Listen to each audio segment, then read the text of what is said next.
ఆ రేంజ్లో వెళ్ళిపోయింది టాక్. అలాంటిది అక్కడ మోడీ మళ్ళా 3.0 రావడము, మోడీ 3.0 అడ్వాంటేజ్ ఇక్కడ బీజేపీ తీసుకోలేకపోతుంది. దురదృష్టం, విచిత్రమైన పరిణామం కింద కనిపిస్తుంది. ఇప్పుడు కిషన్ రెడ్డి, బండి సంజయ్ వాళ్ళిద్దరూ ఇవాళ కేంద్ర మంత్రులుగా ఇక్కడ ఉన్నప్పుడు మీరు ఇక్కడ బీజేపీని ఇప్పటికీ కూడా ఫీల్డ్ లెవెల్లో మీరు బలోపేతం చేసుకోలేకపోతే 8 పార్లమెంట్ సీట్లలో మిమ్మల్ని గెలిపించారు. వీళ్ళకి 8, వాళ్ళకి 8, మజ్లిస్ అయినా 1. ఇప్పుడు ఈరోజు బీఆర్ఎస్ ఈ విధంగా బలోపేతం అవుతోంది, పుంజుకుంటోంది అంటే ఎవరు? ముసలాయన బయటకు రాకుండానే. ఇప్పుడు ఇంకా 1 year అవుతుంది లోపం అంటారు. రేపొద్దున ఆయన బయటకు వచ్చాడు అనుకోండి, అసలు సినిమా మారిపోద్ది. ఎందుకంటే కేసీఆర్ అతను. ఇప్పుడు కేసీఆర్ మెస్మరైజ్ చేయగలడు. ఏది బాధితులైన ప్రజలను కనుక అతను ముందు ఉంచితే చొచ్చుకుపోతాడు. అంటే ప్రజల్లో బాధితులు లేకుండా చూసుకోవాల్సిన బాధ్యత ఎవరిపైన ఉంది? రేవంత్ రెడ్డి ప్రభుత్వం పైన. రైతులకు మీరు ఇచ్చిన హామీలు ఏంటి, అవి నెరవేర్చాలా? మహిళలకు ఇచ్చిన హామీలతో సంతృప్తి పడకుండా ముందు ఉపాధి పెంచాలి.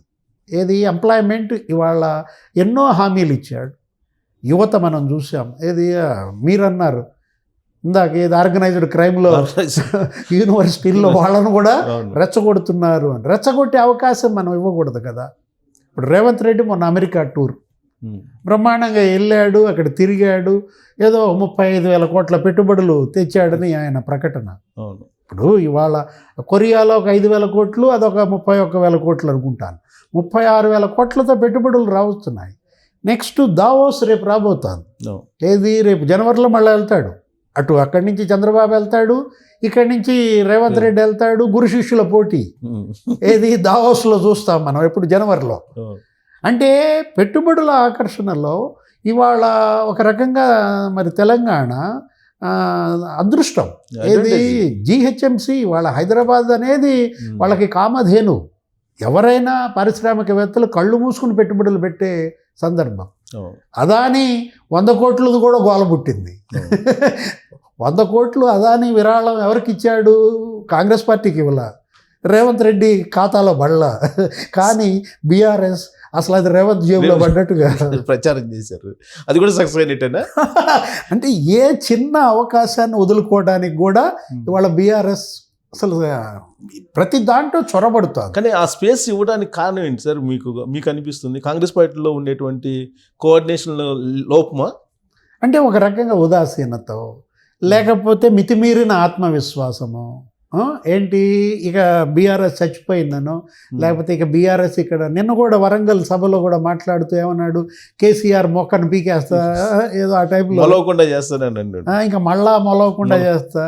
అది ఆచరణలో కనపడాలి. అది ఆచరణలో ఎలా కనపడుతుంది? అసలు బీఆర్ఎస్కి స్పేస్ లేకుండా చేయాలి.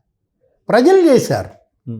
ప్రజలు బీఆర్ఎస్కి స్పేస్ లేకుండా చేసిన బీజేపీ వెనక్కి వెళ్ళి స్పేస్ ఇస్తోంది. అది అక్కడ ఉన్నటువంటి ఆ ఫిక్సింగ్ మనకు అర్థం కావట్లా. ఇప్పుడు వీళ్ళు ఇక్కడ గమ్మత్తు ఏంటంటే బీజేపీ కాంగ్రెస్ ఒకటే అని బీఆర్ఎస్ తిట్టుద్ది. బీజేపీ అసలు బీఆర్ఎస్ బీ టీం అని వీళ్ళు అంటారు. వీళ్ళిద్దరూ ఒకటనేమో బీజేపీ అన్న బీజేపీ వాదన బలంగా వెళ్ళలేకపోతారు. ప్రధాని మోడీ, అమిత్ షా ఇవాళ మరి వెన్నుదన్ను తెలంగాణ బీజేపీకి. ఆ దిశగా ఆ స్థాయిలో బీజేపీ ఏమన్నా చేసిందా? ఒకసారి సమీక్షించుకోవాల్సిన అవసరం ఉంది. 3 ప్రధాన పార్టీలు, కాంగ్రెస్ ఈ సంవత్సర కాలంలో ఎలా పనిచేసింది? లేదు బీఆర్ఎస్ కేసీఆర్ ఫామ్ హౌస్లోనే ఉంచి కుర్రాళ్ళిద్దరూ మరి పార్టీని బీఆర్ఎస్ని ఎలా నడిపిస్తున్నారు? ఎవరు? హరీష్ రావు, కేటీఆర్. అంటే వలసలు ఉన్నాయి. 12 మంది ఏమో దగ్గర ఎమ్మెల్యేలు బీఆర్ఎస్ నుంచి కాంగ్రెస్కి వెళ్ళారు. అసలు అదో పెద్ద యుద్ధం జరిగింది కౌశిక్ రెడ్డికిను ఇక్కడ ఈయన గాంధీకి. కౌశిక్ రెడ్డి సవాళ్ళు, గాంధీ సవాళ్ళు. వెరసి కాంగ్రెస్కి మైలేజ్ ఏమి రాలా, అక్కడ మళ్ళీ బీఆర్ఎస్కే మైలేజ్ వస్తున్నా. ఎందుకంటే ప్రతిపక్షంలో ఉండటం వాళ్ళకి అడ్వాంటేజ్. ప్రజలకు అపోజిషన్ కొంత దగ్గరతనం ఉంటుంది. మీరు ఆ దగ్గరతనాన్ని కూడా అధిగమించేలాగా అధికార పార్టీ మరి ప్రజల్లో ఉండాలి. ఇప్పుడు ఇక్కడ మనం అనుకున్నది అదే, సమన్వయ లోపమా? ఇప్పుడు పొద్దాక ఢిల్లీ వెళ్తున్నాడు రేవంత్ రెడ్డి అనే విమర్శలు. ఆయన నిన్న కూడా మాట్లాడుతూ ఏదో అంటున్నారు 28 సార్లు ఢిల్లీ, 26 సార్లు 27 సార్లు లెక్కేసుకుంటున్నాడు అని. అంటే ఒకటి విమర్శ వాళ్ళు చేస్తున్నప్పుడు ఆ విమర్శకు అతీతంగా మనం ఎలా ఉండాలి? 28 సార్లు వాళ్ళు వెళ్తున్నారు అనుకున్నప్పుడు ఇంకా 3 ఏళ్ళు 4 ఏళ్ళు సుదీర్ఘ కాలం ఉంది. తగ్గించుకోవటం, అవసరం మేరకే వెళ్ళటం, అధిష్టానం పైన ఎక్కువ ఆధారపడుతున్నారా, లేకపోతే భయంతో అధిష్టానం వైపు వెళ్తున్నారా, ఎవరన్నా బ్లాక్మెయిలింగ్ జరుగుతోందా, చాడీలు మోస్తున్నారా? ఇప్పుడు ఇవాళ రేవంత్ రెడ్డి అంశం ఏంటి?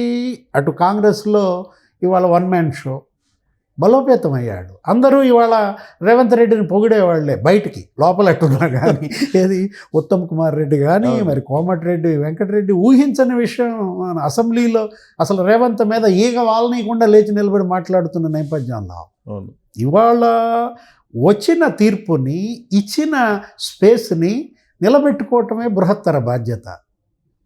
అది రేవంత్ రెడ్డి మరి ఆయనకు ఉన్నటువంటి ఆయన అనుచరు, అది ఆయన యొక్క సహాధ్యాయులు, అనుచరులు అంటే మళ్ళీ అచనబోతారు మనం అనకూడదు, సహచర బృందం. కానీ ఇది ఇవాళ ఏంటి, బీఆర్ఎస్ కనుక కోలుకుంటే ఇక సమీప భవిష్యత్తులో జాతీయ పార్టీల ఉనికి గల్లంతవు.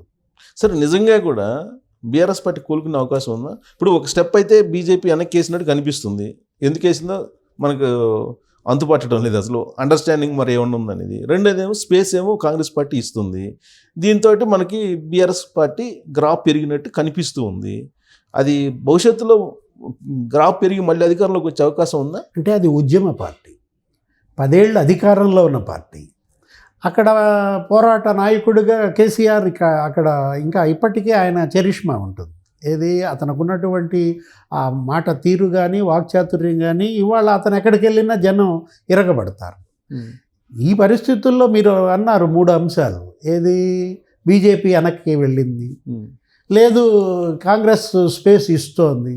అంటే బీఆర్ఎస్ ఇవాళ మరి కొద్దో గొప్ప పుంజుకుంటోంది, మళ్ళా చిగుళ్ళు ఇస్తోందంటే కారణం వీళ్ళిద్దరి వల్లే. ఎవరి వల్ల? తప్పెవరిలో ఉంది?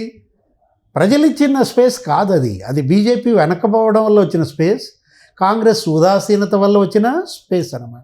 ఇకనైనా ఈ రాబోయే 4 ఏళ్ళు వీళ్ళు జాతీయ పార్టీలు 2 కూడా బలంగా తగలకపోతే, ఎందుకంటే మనం చూసాం మహారాష్ట్ర ఎన్నికలు పెద్ద పెద్ద హేమీలే మట్టి కరిశారు.